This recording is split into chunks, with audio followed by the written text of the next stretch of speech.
and welcome to another episode of Politics, Prose, and Pop Culture. I'm Rashonda Tate. And I'm Victoria Christopher Murray. And Victoria, what are we talking about today? Is there anything going on in the world that we need to talk about? So we always start with politics, don't we? Yes, we do. So is there anything going on? There was a tax bill going on. There was a parade that happened. Oh, we're going to war. That's what's happening. Yeah. So you and I have had different positions on this, which is interesting because you have a military man in your household. Who's not fazed by this? Okay, so he's more like me. So really, seriously though, I don't believe that we're going to war. But in the beginning, didn't you? So here's the thing: as a journalist, I can't say, "Oh, this is nothing. We're not going to war," because then the minute something actually happens, then my credibility is called into question. So journalists play it safe. And I know that's been one of your questions in watching all of this. But one of the things that we also do, all journalists, in totality, is hysteria sells. That's the bottom line. Yeah, because I was a little bit disappointed with some of the anchors that I trust on MSNBC. I don't think of them. I don't think of Nicole Wallace as a hysteria driving person. I don't think of Andrea Mitchell as hysteria. So there's a lot of them who are my preferences that I don't think of that way. But when Trump announced and kept announcing that he was going to bomb the nuclear plants or wherever they were getting and enriching their uranium. When he said that, I kept saying, why do you keep telling? Because Trump's always very quick to say, I'm not going to tell you my plans. But he kept saying, if they don't do this, this is what we're going to do. If they don't do this, this is what we're going to do. And I kept thinking, wow, that's interesting, because if he did it, they could just move all the uranium that they have, move it someplace else, and then you'd be bombing empty buildings. And so then it felt like we bombed empty buildings. We did. But the thing that was really interesting to me is I never felt we were going to war, because Israel has really crippled Iran. Mm-hmm. They don't have any ability to fight us. So even when Trump bombed empty buildings with no casualties, it felt very performative to me. And I never posted about it because of that. And that was what I was going to ask you. So a lot of people were like, well, why would you say there's not going to be a war? Because you felt from the beginning that this was all a big show. Big show, because you don't announce when you're going to a fight. And so, there were no casualties. When there are no casualties, you do that on purpose. Mm-hmm. It's hard to set a drone down with no casualties. Ask Barack Obama, who got into a lot of trouble going after terrorists and killing other people around them. He got into a lot of trouble for that. And people always talk about casualties of war. So we go over there and make this big show, no casualties. Today, Iran comes back. They told the United States where they were going to bomb. And I think you remember this morning when they started saying Qatar, I kept saying, no, that's their friend. There's no way. And so they planned. How do you plan a retaliation like that? How do you let the United States know? How do you let Qatar know? How do you do that? Yeah, it felt very performative to me from the beginning. So here's the thing with me. I've always felt this was kind of a wag the dog, but I'm not completely hands off, this is over like you are, because I saw the rage of individuals. Can they do something on a mass scale? I don't think so. But can they, the sleeper cells, can the lone wolves, terrorists, the lone wolves, will something happen on that end? That's what I'm fearful of. But see, they don't go after buildings. They don't care if you do their building. Now, if their supreme leader tells them to do it, they will. If there had been some of their brothers, uncles, fathers, friends killed, they would, but not over a building. That's the reason I always felt it was performative. Now, let me tell you why I feel it was performative. I think think Trump didn't get what he wanted out of the parade. Yes, I agree with that. And I believe he's always wanted a picture like Obama had in the Situation Room when he went after bin Laden.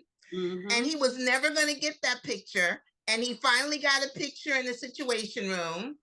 And then he wanted to be able to walk out down that red carpet like Obama and give a speech. And he's never been able to do that. Now he has his picture. Now he has that speech. And what he's going after is the Nobel Peace Prize. I don't know how he will get it because he actually bombed them. But he just came on and said that they're at peace now. So we'll see. What do you say to the MAGA supporters, the MAGA folks who are watching this right now going, she just can't give our man his props? So MAGA people don't need to be watching me because I got some words for them that I will not say on this because of our friends. MAGA people don't need to be watching me. I do not talk to MAGA people. And I'm not trying to not give him his credit. If he had, here is an unpopular thing. If he had just bombed the nuke without giving advance notice, I would have said that's good because we cannot have a nuclear armed Iran. We can't. So I would have said that was good. I would have been on that side. But I don't like it when it's performative. So if he had really done it, I would have given him his props. I would have been on the other side because I agree we cannot have Iran with a nuclear bomb. So we were having a discussion about why the news won't just state the facts. That was one of your questions. Yeah, why won't the news just state the facts? Okay, so you have MSNBC. We know that's left-leaning. We know Fox is right-leaning. We know CNN is the middle of the road. Who has the lowest ratings out of everybody? Yeah, CNN. The middle of the road. But MSNBC states the facts. They state the facts, and then they'll also give their opinion. So most of the time, the opinion shows are not until the evening. I think after 6 o'clock, from 7 o'clock on, are their opinion shows. Right. I understand that's how it goes, but you also had, like you just said, Nicole Wallace. I didn't see her today, but if she fed, and we know she's not a mass hysteria person. Yeah. But it feeds into we have an audience now. Let's keep them over here watching us. At the end of the day, the news is all about trying to get ratings. Now, she can't say it's performative. She can't say that. Yeah, but just if you state the facts, anybody would come to that thing. But just state the facts. Don't say we're going to war. They have pictures showing the bombs. Fake bomb. I mean, they're not fake, but when you tell the United States, I'm coming to rob your house, so make sure you take and put away all your valuables. Make sure I'm gonna come there. I'm just gonna pick the lock, and then I'm gonna walk away. That's all you say. But what if the news says that and war just happens to happen? No, but just state you have already stated the facts. You haven't added anything. You haven't subtracted anything. Yeah, you're just stating the facts. I think you just think people read as much as you do. The average person is on TikTok. I'm saying, and so I'm complaining about the news. I'm not complaining about what I read. I'm complaining about the news. Just state the facts that we announced ahead of time that we were going over there. There were I fell asleep because that was middle of the road, boring, which is why CNN is at the bottom. Now, that's my station. But they're at the bottom though because they just don't even have any good reporters except for my soror. But that's why but I just think that we are in the situation we're in because the media has never done its job. Okay, I will give you that because as a journalist, we were taught to be objective. Before Donald Trump, we had to be objective. Now, with Donald Trump, you can't be objective as a journalist. You otherwise you'll let them lie. So I guess this is what I think is objective versus subjective. I understand being objective, but when Donald Trump says today is Friday, you should report today is not Friday. That's being objective is not saying, okay, well, we're not going to say, tell people the real day of the week. but here, that's not what they're doing. Even look at the ceasefire announcement that he got. Donald Trump said there's a ceasefire and there will be peace between Israel and Iran. And a journalist who would be interviewing him could say, have they agreed to it? I'm just so happy it's going to be peace. So they're going to ask him 7 more times. Have they agreed to it? He's never going to answer the question. But at least they do that much. That's not what they did with this. That's not what they did. This is the first time I've been disappointed in MSNBC. Well, they made it seem very proud. Rashonda, they sounded like you. They made it seem like we were going to war. Maybe need to switch over to CNN because they didn't. They made it seem like, because they kept showing the bombs, the lighting up of the sky. I was like, but I think it's people trying to get ratings. I have a very trusted friend who's in judicial in Houston. Did a video today about getting your sons ready for the draft. Well, that's true. But the draft, because we're about to go to war. That was her whole thing. We will be at war by the August. Was what she was saying. And so this is an educated person with her doctorate, but she also is trying to build her social media following, her Instagram following. And so here's a moment to seize the hysteria. Let me jump on. And so a lot of times I think we have that issue. So it's interesting though, because one of the things I will never do is like just recommend books, just recommend books. If I'm recommending a book, it's always going to be a book I believe in. And so I think that's why people trust us even with the politics. Yeah. Because I'm going to let you know both sides of it, because like I said, if it hadn't been performative and he had just gone after Iran's nuclear facilities, I would have been down with that. I mean, it was bad that he was the one that pulled us out of the Iranian deal. But I would have been down with that. And I will never just do something to build a following or something, because to me, you lose credibility. Mm-hmm. When you say, we're going to war, I will then begin to think of you as the person that cried wolf. And I think one of the reasons that people follow me for politics, I've heard it all the time, is that I give both sides to the story. I just give the facts. I give my opinion based on the facts, but you'll never hear me say we're going to war unless I really believe we're going to war. And I don't think you should ever change that. I don't think we should ever change who we are. But I also just look at someone that went on a whole rampage, including my friend, who we fight like crazy to get viewers, to get views on our stuff. She has over 190,000 views so far. Yeah, but I have a feeling that has more to do with what she does, not how she does it. But she got it because of how she did this today. That's my point. But it's almost like we making a movie because we can make a movie even though it's trash. You and I, that's just not who we are. We will keep our 12 viewers if it means our credibility remains intact. And I hope that we will always continue to be that. Yeah. I guess I just have some character. Who knew? But speaking of books that I would never talk about, because I'm tired of talking about this war that's never going to happen. Because Iran can't go to war with us. We're not underestimating a small country. They're just not prepared. Israel has really taken them out. But let's talk about books. Let's talk about prose. Move over to the prose. And one of the books that I've been watching, it's in my bag. I have not read it yet. It's on my next to read. But she's a wonderful, wonderful writer. I've read some of her previous work, A Sky Full of Love by Lorna Lewis. By my soror, Lorna Lewis. Girl, let me tell you about this book. You know, Rashonda, one of the things that you and I often talk about, and I'm going to be doing more writing workshop videos and everything, talking to people about this, is for years, our agent has been telling us to write bigger books, telling us that we have been writing too much in the niche market. This is a big book. This is a big book concept. A big book is one where, to me, it doesn't matter if the characters are Black or white at all. This is the story of a woman, Nova, who was kidnapped 15 years ago. And she got kidnapped after a fight with her husband, and she went storming out of the hotel room. So that's an important fact too.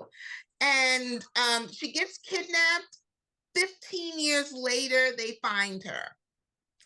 What's so interesting about this is all the changes that happens in a life in 15 years. Her Mm, 2-year-old daughter is now 17. That's a big difference. Your 2-year-old daughter didn't even remember your voice. mhm. Your father has passed away because everybody thought you were dead. Yeah. The world has moved on. She didn't know what a Facebook was. She was like, well, whose face is in the book? She didn't know what an iPad looked like. She wanted a flip phone. She didn't want all these things with buttons. But the biggest change was she came home and her sister had married her husband. See. And they had grieved together. They had searched for her together. Finally they didn't even like each other, but they came together over the grief. And now Nova is home. Now, And so what is going to happen? I cannot wait to read this book. And let me tell you why I wanted us to talk about this book today, because I believe writing a book and being successful, writing it is only half the journey. The other half is the hustle and the promoting. And Lorna has that on lock. Unlock, girl. I thought the book had been out because of how hard she was promoting. And then I went to go order, and I'm like, wait, this book isn't even out yet. The way this girl is hustling and out there. And she understands that. She understands that writing is half of the journey. I remember we were on our Black bookstore tour, and we arrived to bookstores. She had sent postcards because you offered to pass some postcards out. She calculated that by our fifth stop, you would have run out. So she looked up the number to the bookstore, the address, sent the postcards, and had them waiting when we arrived. And she sent them to every bookstore so that I wouldn't have to carry them with me, so that they could then leave them and carry them out. And she formed a relationship with every single bookstore person because she followed up saying, I'm a friend of Victoria's. And I love her. I love Lorna because she is a great writer. This is a great story. And she's not depending on someone else for her success, nor will she blame someone for her not success or having success. So it'll be all up to her. I love it. Much success to Lorna, A Sky Full of Love. It is available on Amazon. Big book. Much success to Lorna. Maybe one day down the future we can bring some guests in on the podcast. Oh yeah, I'd like to talk to Lorna. So in the next couple of weeks, let's do that. All right. And before we go, we got to talk pop culture, which kind of gets hard because Victoria only watches the news. At least I watch Mexican drug movies at nighttime. That's right. She watches a Mexican drug movie every single night. And then she talks about me not knowing stuff. My husband's like, why don't you just read a book if you're going to read And here's the thing. They're in Spanish, right? They're in Spanish. They have subtitles. So she has to read the subtitles. I love them though. But there's some things I don't love on social media. So let's talk about some trends in pop culture that either we don't love or we don't get. Yes. For me, I do not get why you take pictures of your food. I just will not. I don't understand it. Do you want the people seeing in your timeline to get jealous because you had some type of food, a burrito, and you want us? I just don't get it at all. Yeah, I don't get it either. Unless you are the restaurant, unless you are selling the potatoes, unless it's something like that, I don't get it either. So, okay, so that's an interesting trend. I don't get it. It doesn't bother me. But speaking of food and eating, I recently had the great honor of doing the commencement speech at a college in Detroit. And after I spoke, and the kids, because they're kind of kids to me, the young adults were coming up on stage to get their diploma, they all stopped and took a photo. The photographer had to take a photo with me. So they would walk up to me like this. So I started, there's a whole bunch of videos all over the place with me, like doing this with them. So after a while, I said, like, what am I doing? What am I doing? Well, and they're like, I ate this. I ate this. You eating it. You ate. And I was like, okay, what am I eating? Because I don't eat everything. You're so literal. you'd have learned that about me as your friend. You Be- ate. That's what it means. You ate. The young people love it. They love to so come up you and say you ate ate. what? Exactly. You're trying to be literal. You ate whatever. You ate when you wrote Harlem Rhapsody. You ate that speech. You ate that outfit. You ate whatever. Oh, Okay, stop. I Never just mind.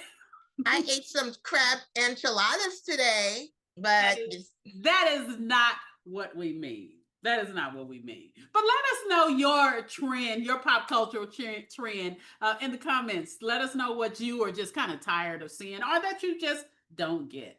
We are out of time, Victoria. We've kind of ran over today. We had a great discussion, though, with politics, prose, and pop culture. okay, well, then we will see everyone next week. We don't know what we'll be talking about because the dude in the White House, girl. Well, according to him, we'll all be at peace next week. Okay, well, we'll see when when we come back here next week. Let's see. Let's see if we are at peace. But hey, at least we aren't talking about parades, immigration, ICE raids, all of that. So the war, non-war worked. Yeah, maybe next week we do want to talk about the ICE raids. They're starting to get to me. They weren't getting to me, and they're starting to get to me.